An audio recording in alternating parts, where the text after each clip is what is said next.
नमस्कार, मी तृप्ती पालकर. जय भीम पॅन्थरचं या विशेष शो मध्ये आपल्या सगळ्यांचं स्वागत करते.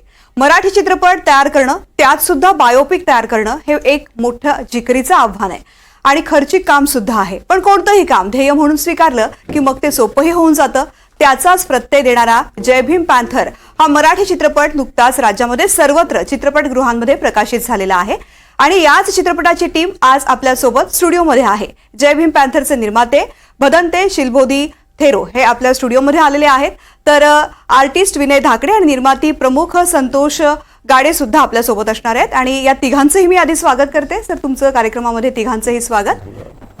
आणि भदंतेजी, पहिला प्रश्न मला तुम्हाला विचारायचा आहे, चित्रपट बनवण्याची प्रेरणा कशी तुम्हाला या मिळालेली आहे? कारण हा चित्रपट क्रांती घडवणारा आहे, अनेकांना जुने जे विचार होते ते त्यांच्यापर्यंत पोहोचवणारा आहे. त्यामुळे हा विचार तुमच्यापर्यंत कसा आला, चित्रपट बनवण्याची प्रेरणा कशी मिळाली? खरं पाहिलं तर चित्रपट सृष्टी आणि बुद्धिझम याच्यामध्ये काही लोक असं विचार करतात की आता बंतेजी फिल्म लाईनमध्ये कसे आलेत. तर आमचा जो मुळात उद्देश आहे, मला जवळपास 20 वर्ष पूर्ण झालेली आहेत भिक्षू जीवन जगत असून बुद्ध धम्माचा प्रचार प्रसार, बाबासाहेबांचे विचार तळागाळामध्ये पोहोचण्यासाठी मी काम करत असतो. तर काही चित्रपट सृष्टीमधले ज्यांनी 15-20 वर्ष काम केले त्याच्यामध्ये, तर त्यांना असं वाटलं की या चित्रपटमध्ये आम्ही 15-20 वर्ष गेलेली आहेत आणि जर कधी बौद्ध समाजाचं जर कधी नवयान ड्रीम फिल्म प्रोडक्शन जर उभं झालं तर पूर्ण महाराष्ट्रातील लोकांना आणि फ्युचरमध्ये भारतातील सर्व लोकांना बुद्ध बाबासाहेबांचे विचार ठळकपणे मांडता येईल. कारण की या लोकांचं असं म्हणणं होतं की आम्हाला कुठेतरी आंबेडकरवादाचं विचार आहे तो स्पष्टपणे दाखवत नाहीत. कारण की नक्की आहे की प्रोडक्शन त्यांचं असल्यामुळं, पैसा त्यांचा असल्यामुळं बाबासाहेबांचे ठोस विचार दाखवू शकत नसतील, हा त्या लोकांचा अनुभव आहे. जर ते म्हटलं की आपलं प्रोडक्शन निर्माण झालं तर योग्य आहे. तर ते सर्व टीम माझ्याकडे आलीत आणि मला सांगितलं की आम्ही जसं त्यातले एक निर्माते प्रमुख संतोषजी गाडे आहेत, त्याचबरोबर प्रकाशजी शिंगारे आहेत, बाबासाहेब पाटील आहेत आणि नाथाराम धापसे आहेत, हे लेखक दिग्दर्शक. या लोकांनी सांगितलं की बंतेजी तुम्ही आमचे अध्यक्ष व्हा, मुख्य व्हा आणि मुख्य झाल्यानंतर जो काही अधिकार आहे हे प्रोडक्शन मोठं झाल्यानंतर ते सर्व अधिकार तुमच्याकडे ठेवा आणि आपण हा सुंदर असा चित्रपट जय भीम पॅन्थर आपण काढूया. तर मला वाटलं की हे चांगलं काम करत आहेत, तर त्यांचं अध्यक्षपण स्वीकारायला काय हरकत आहे. आणि माझ्या 2-4 पावलं पुढे गेल्याने जर समाजामध्ये बुद्ध बाबासाहेबांचे विचार हे मोठ्या मीडियाद्वारे प्रत्यक्षात जास्तीत जास्त पोहोचत असेल तर यात काही वागवं नाही. म्हणून या प्रोडक्शनचं मी ऐकलं आणि जय भीम पॅन्थरचा हा पहिला पर्व आम्ही सुरू केला आणि महाराष्ट्रासमोर 11 तारखेला रिलीज पण केला. आता मी भदंतेजीकडून जाणून घेतलेलं आहे कशा पद्धतीनं या सिनेमाची कल्पना त्यांच्या मनामध्ये आली आणि इतकं मोठं शिवधनुष्य पेलण्याची ताकद कशी निर्माण झाली. आता धाकडेजी, मला तुमच्याकडून जाणून घ्यायचंय की चित्रपटाची स्टारकास्ट कशी तुम्ही तयार केलेली आहे, कशा पद्धतीनं निवड केलेली आहे या सिनेमासाठी? सर्वप्रथम नमस्कार आणि धन्यवाद NDTV आणि तुमचा. कारण की आता जो प्रश्न आहे तुमचा की स्टारकास्ट निवड कशी करण्यात आली, मी माझ्याबद्दल माझी स्टारकास्ट कशी निवड करण्यात आली ते सांगू शकतो. कारण की कुठलंही एखादी आपण बिल्डिंग बनवतो तर त्याला पिलर्स असतात. तसे माझ्या लाईफमधले काही पिलर्स आहेत, जसे शिलबोधी थेरो सर, गाडे साहेब, संतोष आपला प्रकाश शिंगारे साहेब आणि बाबा पाटील साहेब आणि आमचे मुख्य लेखक आणि दिग्दर्शक निशांत धापसे सर. यांना जेव्हा लक्षात आलं की एक भूमिका आहे आणि ती भूमिका म्हणजे रावबाची, ज्यामध्ये मी रावबा म्हणून कॅरेक्टर प्ले करतो या चित्रपटामध्ये, तर ती भूमिका अशा कदकाठीचा कलाकार मला पाहिजे. तर त्यांनी प्रकाश सरांनी, निशांत सरांनी नाव सुचवलं की हा आर्टिस्ट पाहिजे. मग त्या पद्धतीने त्यांनी स्क्रिप्ट दिली, ऑडिशन्स घेतले आणि नंतर सिलेक्ट केलं आहे. संतोष गाडेजी, चित्रपटाची कथा नेमकी काय आहे जाणून घेण्याची मला जितकी उत्सुकता आहे तितकीच प्रेक्षकांना सुद्धा आहे. चित्रपटाच्या कथेविषयी सांगायचं झालं तर जय भीम पॅन्थर एक संघर्ष हा चित्रपट जेवढ्या महाराष्ट्रातील संघटना, भारतातील संघटना तयार झालेल्या आहेत त्या संघटनेची कथा सांगणारा हा चित्रपट आहे. आणि संघटना वाढवत्या वेळेस जेव्हा प्रत्येक कार्यकर्ता आपापल्या ध्येय आणि उद्दिष्टाने एकदम हे झालेला असतो, त्याला काय सुचत नाही, त्याला असं वाटतं की नेहमी माझे संघटन वाढलं पाहिजे, ही चळवळ बाबासाहेबांचे विचार, शिवरायांचे विचार तळागाळापर्यंत पोहोचले पाहिजे. मग त्यासाठी तो कार्यकर्ता कशा पद्धतीने आपलं संघटन वाढीचं काम करतो आणि त्या संघटनेमध्ये येणाऱ्या अडचणी, ते संघटन तयार करण्यासाठी व त्याला पुढे नेण्यासाठी येणारी गोष्ट, ही हा एक चित्रपटाचा मुख्य पार्ट आहे.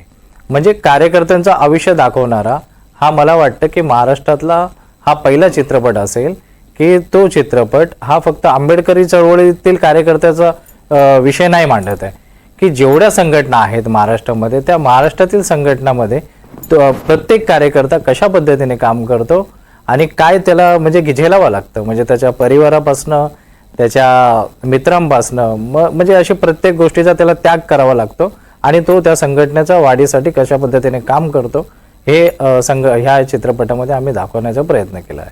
अच्छा, धाकडेजी, तुम्हाला पुढचा प्रश्न आहे. खरं तर महाराष्ट्रामध्ये जोरदार प्रतिसाद मिळतोय. प्रेक्षक हा सिनेमा पाहिल्यानंतर काय प्रतिक्रिया देतात? मॅम, हे तर फार आनंदाची गोष्ट आमच्यासाठी की लोकांना हा चित्रपट आवडतोय आणि प्रतिसाद खूप चांगला मिळत आहे. पण असं वाटतं की आणखी प्रतिसाद मिळाला पाहिजे. त्यासाठीच आम्ही तुमच्या चॅनलला आलोय सध्या, की जास्तीत जास्त प्रेक्षकांपर्यंत हा चित्रपट पोहोचायला पाहिजे. आणि जे प्रतिसाद मिळालेला आहे, खरंच अक्षरशः लोकांच्या डोळ्यातून पाणी आलेलं आहे आणि त्यांना सगळ्यांचं काम आवडलेलं आहे, कथानक आवडलेलं आहे, डिरेक्शन आवडलेलं आहे. ज्या पद्धतीनं चित्रपटाची मांडणी केलेली आहे, ज्या पद्धतीनं लेखकाने आणि दिग्दर्शकाने म्हणजे निशांत दापसे सरांनी जे पद्धतीनं मांडलेला आहे चित्रपट, जो कथा सांगण्याचा प्रयत्न केलेला आहे, तो प्रत्येकाने पाहावा, प्रत्येकाच्या मनाला लागेल असा चित्रपट बनवलेला आहे आणि खूप चांगली प्रतिक्रिया मिळालेली आहे मला. काही सिनेमे हे जे असतात ते अनेकांना प्रेरणा देऊन जातात आणि कधी कधी काही विचार असतात जे वाक्यांमधून, पुस्तकांच्या माध्यमातून लोकांपर्यंत जेवढे पोहोचत नाही तेवढे सिनेमाच्या माध्यमातून पोहोचतात आणि असाच हा सिनेमा आहे.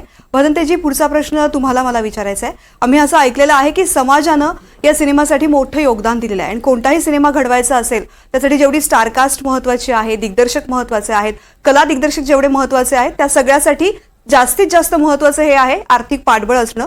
ते आर्थिक पाठबळ तुम्ही कसं निर्माण केलं? हा, जिथं आर्थिकचा विषय येते त्या ठिकाणी सर्वांचे डोळे आणि लक्ष नक्की जाते. मी तर असं बोलेल की हा चित्रपट निर्माण करत असताना जर कधी विशेष एखादा व्यक्ती, धनाढ्य व्यक्ती किंवा उद्योजक व्यक्ती जर उभा केला असता आणि त्यांनी जर म्हटलं असतं की मला असा चित्रपट काढायचा आहे आणि वाटेल तो खर्च मी करतो, तर हा चित्रपट त्या उद्देशानं पण कधीच पूर्ण झाला नसता. हा चित्रपट पूर्ण या उद्देशाने झाला की जे काही मंडळी आहे, कलाकार आहे, जे आमची टीम आहे, आमच्या टीमचं एक स्वप्न होतं की कुठेतरी बाबासाहेबांनी दिलेल्या बिग मीडियाचा, बाबासाहेबांचे विचार आणि बुद्धांचे विचार, बुद्ध धम्माचा अभ्यास, सम्राट अशोकांचा अभ्यास, महापुरुषांचा अभ्यास हा थेट लोकर पोचायला पाहिजे. हा विचार डोक्यात असल्यामुळे ज्या ठिकाणी 1 रुपया लागत होता तर त्या ठिकाणी 25 पैसे लागले. कारण की सर्वांचे विचार ध्येय एकत्र होतं आणि बुद्ध बाबासाहेबांचा विचार, भारतीय होण्याचा विचार हा जर पुढे न्यायचा असेल तर इथे पैशाची गरज लागत नाही, इथे मेहनत आणि जिद्द लागते. तर आमच्या टीममध्ये मेहनत आणि जिद्द फार फार जबरदस्त आहे. मेहनत म्हणजे ज्या ठिकाणी 8 घंटे काम करायचे चित्रपट बनवण्यासाठी, तर त्या ठिकाणी जवळपास 18-18, 20-20 तास काम करायचे. परंतु जे काही त्यांचं मानधन आहे, उलट म्हणजे की नाही, हा विचार चांगला आहे, आम्हाला कमी भेटलं तरी चालेल, परंतु पहिलं काम केलं पाहिजे. तर असं कलाकारांनी पण आणि सगळ्या टीमनं पण भरपूर मेहनत दिली आणि या मेहनतीमुळे हा चित्रपट बनू शकला. म्हणजे पैसाच पाहिजे बुद्ध बाबासाहेबांचा विचार पूर्ण पुढे सरकायला, तर अशातला भाग नाही. तुमच्याकडे एक चांगली समता, स्वातंत्र्य, बंधुत्व, न्याय, नीती हे मूल्य जपासणारे किंवा शिकवणारे बाबासाहेबांचं संविधान आहे आणि हे संविधान पुढे नेण्यासाठी जर कधी आपल्याकडे चांगले विचार असेल तर तिथं पैशाची काय गरज आहे. म्हणजे एखाद्या माणसाला जर आपल्याला जीवदान द्यायचं असेल तर तिथं मेहनत आवश्यक आहे. पैसा हा नंतरचा पार्ट आहे, परंतु पैसा फार कमी लागलेला आहे आणि मेहनत आणि जिद्द सगळ्या लोकांची आम्हाला साथ सोबत भेटलेला आहे. म्हणून हा चित्रपट यशस्वी झाला आणि आम्ही पुढे अजून प्रयत्न करू. म्हणजे हा एक चित्रपट नाहीये, खरं तर हा एक विचार आहे आणि हा विचार समाजापर्यंत जाण्यासाठी समाजच स्वतः एकवटला होता या सिनेमासाठी मेहनत करण्यासाठी. खूप सुंदर गोष्ट आहे. संतोष गाडेजी, गेल्या काही दिवसांमध्ये आपण पाहिलं तर ना बऱ्याच बायोपिक येऊन गेलेल्या आहेत, बायोपिक्सला महत्व आलेलं आहे, लोक बायोपिक पाहण्यासाठी जातात. अशा वेळेस नामदेव ढसाळांवरचा हा बायोपिक कशा पद्धतीनं समाजामध्ये स्वीकारला जातोय? नामदेव ढसाळांचा बायोपिक म्हणजे नामदेव ढसाळ हे पॅन्थर चळवळीतील फार मोठे नेते होऊन गेलेले आहेत आणि नामदेव ढसाळांना म्हणजे हा जो चित्रपट आहे जय भीम पॅन्थर एक संघर्ष, हा एक प्रत्येक कार्यकर्त्यांची गोष्ट सांगणार आहे. त्यामध्ये आम्ही चित्रपट बनवते वेळेस, चित्रपटाची कथा लिहित्या वेळेस आम्ही सर्वप्रथम नामदेव डचाळजी, गंगाधरजी गाडेजी, राजा ढाले असतील, जवी पवार असतील आणि प्रत्येक पॅन्थर चळवळीमध्ये, आंबेडकरी चळवळीमध्ये ज्या ज्या पॅन्थरने संघर्ष केला, त्या पॅन्थरने लढा दिला, आम्ही त्यांना अभिप्रेत म्हणजे असं त्यांच्याशी शिकून, त्यांच्याकडनं शिकून त्यांना अभिवादन करून ह्या चित्रपटाची निर्मिती आम्ही केलेली आहे. आणि राहिलं नामदेव सरांचं मागे विषय आले होते बरेचसे, सेन्सर बोर्डमध्ये त्यांचे चित्रपट अडकले वगैरे, परंतु सेन्सरने पण आम्हाला थोडंसं त्रास द्यायचा प्रयत्न तर केलाच, पण मी त्यांचा आभार सुद्धा मानेल की सेन्सर बोर्डने आम्हाला, म्हणजे कारण की चित्रपटच त्या पद्धतीचा होता की सेन्सर सुद्धा काय करू शकला नाही, कारण की त्यामध्ये चित्रपटामध्ये बाबासाहेब आंबेडकरांचे आणि शिवरायांचे विचार होते. ज्या पद्धतीनं विनय धाकडेजी आपण हा विचार घेऊन प्रेक्षकांसमोर आलेले आहात, जय भीम चित्रपटानंतर आता तुमच्या प्रोडक्शनद्वारे प्रेक्षकांना अजून काही नवीन विषय पाहायला मिळणार आहेत का? नक्कीच पाहायला मिळेल मॅडम, कारण की नव्यान ड्रीम फिल्म प्रोडक्शन हे त्या कलाकारांसाठी उभं करण्यात आलं की ज्यांना योग्य प्लॅटफॉर्म मिळाला पाहिजे, नवीन टॅलेंट प्रेक्षकांसमोर यायला पाहिजे. त्याच पद्धतीने नवीन आता येणार आहेत शोज आणि होईल पुढे नवीन आणखी कार्यक्रम येणार आहेत.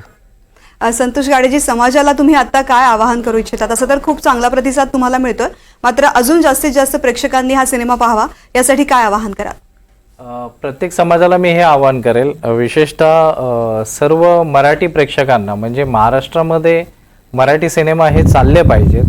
जय भीम पॅन्थर हा चित्रपट हा फक्त एका समुदायासाठी बनलेला नसून हा समस्त मराठी बांधवांसाठी बनलेला चित्रपट आहे. कारण ह्या चित्रपटाला छत्रपती संभाजीनगर आणि विशेषतः मुंबईमधनं भरभरून प्रतिसाद भेटत आहे. कारण आम्ही बऱ्याचशा थिएटरला व्हिजिट केल्या, मुंबई ठिकाणी हब मॉल असेल, RCT घाटकोपर, हुमा सिनेमा आणि त्यानंतर विदर्भामध्ये नागपूर असेल, लातूर, नांदेड, म्हणजे प्रचंड असा प्रतिसाद मराठी बांधव, मराठी प्रेक्षक देत आहेत. तरी हा चित्रपट 1 महिना पुढे चालावा, कारण की मराठी इंडस्ट्री जगली पाहिजे. म्हणजे मराठी सिनेमामध्ये हा जय भीम पॅन्थरच नव्हे, जय भीम पॅन्थर सोबत येणारे आता महात्मा फुले चित्रपट आहे, आणखी काय महेश सरांचे चित्रपट आहेत, अशी सर्व चित्रपटे मराठी प्रेक्षकांनी सुपरहिट केली पाहिजे असं माझं मत आहे. तरी जय भीम पॅन्थर एक संघर्ष आपल्यासमोर 11 एप्रिल रोजी प्रदर्शित झाला संपूर्ण महाराष्ट्रामध्ये आणि पहिल्यांदा महाराष्ट्रामध्ये म्हणजे डॉक्टर बाबासाहेब आंबेडकरांचं जे जयंतीचं गाणं आहे पहिल्यांदा मल्टिप्लेक्स थिएटरमध्ये हे वाजत आहे. त्याबद्दल मला खरोखरच फार आनंद झाला आणि मी सर्व म्हणजे माझ्या प्रेक्षक वर्गांना, मायबाप आहेत आपले, कारण की फिल्म बनवायचं काम आम्ही सगळ्यांनी मेहनतीने केलं आहे, मेहनत लागली आहे, आर्थिक बळ लागलं आहे. तरी आपण प्रेक्षक वर्गाने जर हा चित्रपट सुपरहिट केला तर आम्ही पुढे चालून नव्या फिल्म प्रोडक्शनच्या मार्फत आम्ही असंख्य महापुरुषांचे विचार सांगणारे चित्रपट भविष्यात पुढे घेऊन येऊ शकतो. निश्चित, आणि तुमच्या या आवाहनाला प्रेक्षकांकडून सुद्धा चांगला प्रतिसाद मिळेल अशी आशा करूयात. बदंतेजी, इतर चित्रपट प्रेमींनी मात्र या चित्रपटाकडे पाठ फिरवली आहे का, असं थोडंफार दिसण्यात येतंय की या चित्रपटाकडे काही इतर प्रेक्षकांनी मात्र पाठ फिरवली आहे? तसं तर सांगणं अवघड आहे, परंतु चित्रपट पाहायला जात असताना तिथं विशिष्ट काही विचारलं जात नाही की तो चित्रपट बघतोय कुठल्या याचा आहे. परंतु ज्या प्रकारे प्रतिसाद पाहिजे, प्रतिसाद आहे. आम्ही तर समाजाचं धन्यवाद मानू की आम्हाला हा चित्रपट लोकांपर्यंत पोहोचण्यासाठी कपिल शर्मा यांचा जो शो आहे याच्यामध्ये जाता आलं नाही, कारण की आर्थिक बळ नाही. फू बाय फू या ठिकाणी जाता आलं नाही, हास्य जत्रा असेल या ठिकाणी जाता आलं नाही. आमची मार्केटिंग ही फक्त सोशल मीडियावर चालली आणि ज्या प्रकारे लोकांना सोशल मीडियावर जय भीम हे नाव दिसलं, कारण की आज लोक जय भीम किंवा पॅन्थर किंवा बाबासाहेबांची सही किंवा अशोक चक्र हे गाडीवर लावतात आणि त्याला आमचा स्वाभिमान आणि अभिमान आहे म्हणजे स्पष्टपणे त्यात दाखवायचा प्रयत्न करतात. घरावर सुद्धा काही नाव चांगलं लावतात. एवढंच काय तर लोकांना आनंद होते, एखादा पिक्चरचा सीन असेल आणि त्या ठिकाणी बुद्धांचा किंवा बाबासाहेबांचा फोटो जर दिसला तर तो आनंद होतो. तर हा जो विचार आहे पुढे नेण्यासाठी आम्ही प्रयत्न करत होतो आणि चालू आहे. म्हणून लोकांनी बरेचसे स्वतःहून मार्केटिंग केलेली आहे आणि ज्या प्रकारे संतोष भाऊ यांनी सांगितलं, आमचे निर्मिती प्रमुख आहेत, की मराठींचं जे चित्रपटमधील जे प्रेक्षक आहे तर ती निश्चित कमी मिळाली का, तर हो कमी मिळाली. असं म्हणजे एका साईडला आपण बॉलिवूड आणि मोठं करायचं बघतोय आणि मराठी चित्रपटाला जर जात नसेल काही मराठी प्रेक्षक आणि विशेषतः समोर जात असेल तर हा मराठीवर झालेला अन्याय आहे, मराठी चित्रपटसृष्टीवर झालेला अन्याय आहे. चित्रपटाला कुठल्याही प्रकारे एखादी चौकट नसावी. चित्रपटाला ही सगळ्यांसाठी आहे, प्रेरणा देणारी असते. म्हणून आमच्या सर्व समाज बांधवांना आवाहन करतो की आपण याला कुठल्याही एका दृष्टीतून बघू नये.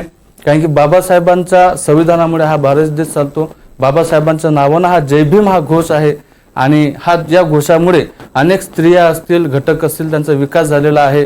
तर नेमकं या पिक्चरमध्ये आम्ही काय दाखवलेलं आहे ही प्रत्येकाची उत्सुकता असली पाहिजे आणि प्रत्येक प्रेक्षकाने त्या ठिकाणी आलं पाहिजे. कारण की याला एक बाबासाहेबांच्या नावाला कुठल्याही प्रकारची चौकट नाही आहे.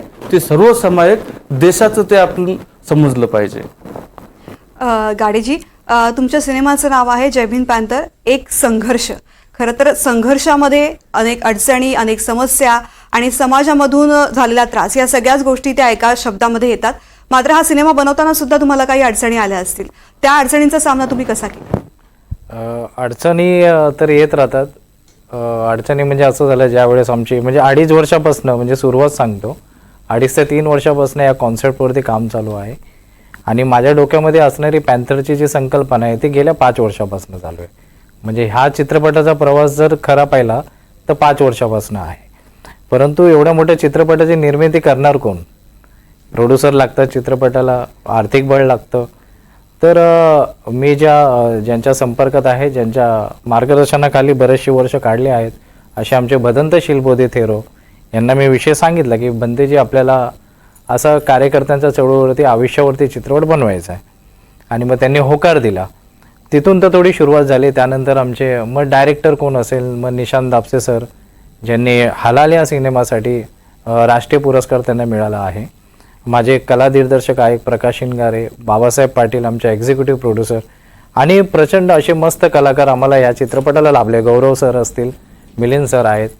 तर शूटिंगच्या वेळेस शूटिंग आमची शेलू या ठिकाणी झाली, महाराष्ट्रातील परभणी जिल्ह्यातील शेलू तालुक्यामध्ये. तर काही वेळेस म्हणजे पाऊस पडला, शूटिंग चालू असताना कॅमेरा लागला आहे, सेटअप लागला आहे आणि अचानक पाऊस पडला. आता ऑक्टोबर महिन्यात देखील पाऊस पडतो, म्हटलं आता हे काय आहे. परंतु डॉक्टर बाबासाहेब आंबेडकर आणि शिवरायांनी त्यांची जी शिकवण आहे, म्हणजे माझा प्रत्येक वर्कर असेल, टेक्निशियन डिपार्टमेंट असेल, पाऊस पडला की म्हणजे ती व्हॅनिटी टेंट हलवायचे, पूर्ण आम्ही जो मेकअप सेटअप असायचा तर सगळी, म्हणजे असं कोणी द्वेष नाही केला की मी मेकअपवाला आहे तर मी स्पॉटचं काम का करू, मी ॲक्टर आहे तर मी हे काय करू. तर माझ्या सर्व कलाकारांनी आणि टेक्निशियन टीमचं हे सर्वात मोठं मी त्यांचं श्रेय देईल. कारण की माझ्या टेक्निशियन टीमने फार मोठा संघर्ष हा टेक्निशियन टीमने केला आहे. कारण की एकदा पाऊस आला होता तर व्हॅनिटी व्हॅन, आमची मोठी व्हॅनिटी व्हॅन असते, आणि ती व्हॅनिटी व्हॅन फसली. तर त्यावेळेस ती व्हॅनिटी व्हॅन बाहेर काढण्यासाठी 250 ते 300चं जे प्रत्येक दिवशी क्राऊड असायचं आपलं, त्यांनी सर्वांनी मिळून ते सहकार्य केलं. आणि पाऊस अचानक यायचा, पाऊस आल्यानंतर आमच्या कलाकारांचा मेकअप भिजला नाही पाहिजे.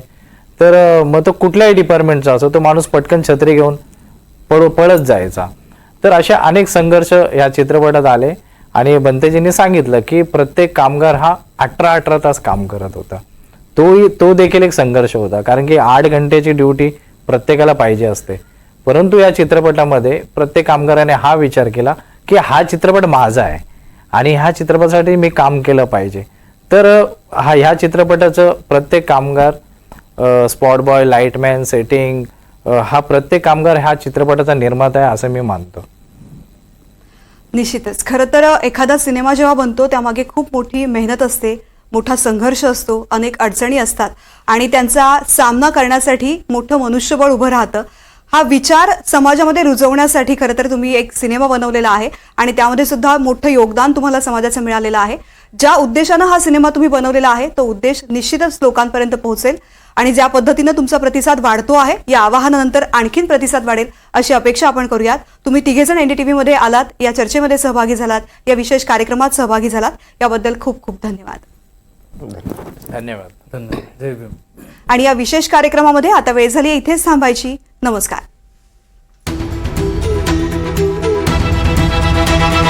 हे आहे NDTV आणि आपण पाहत आहात NDTV मराठी.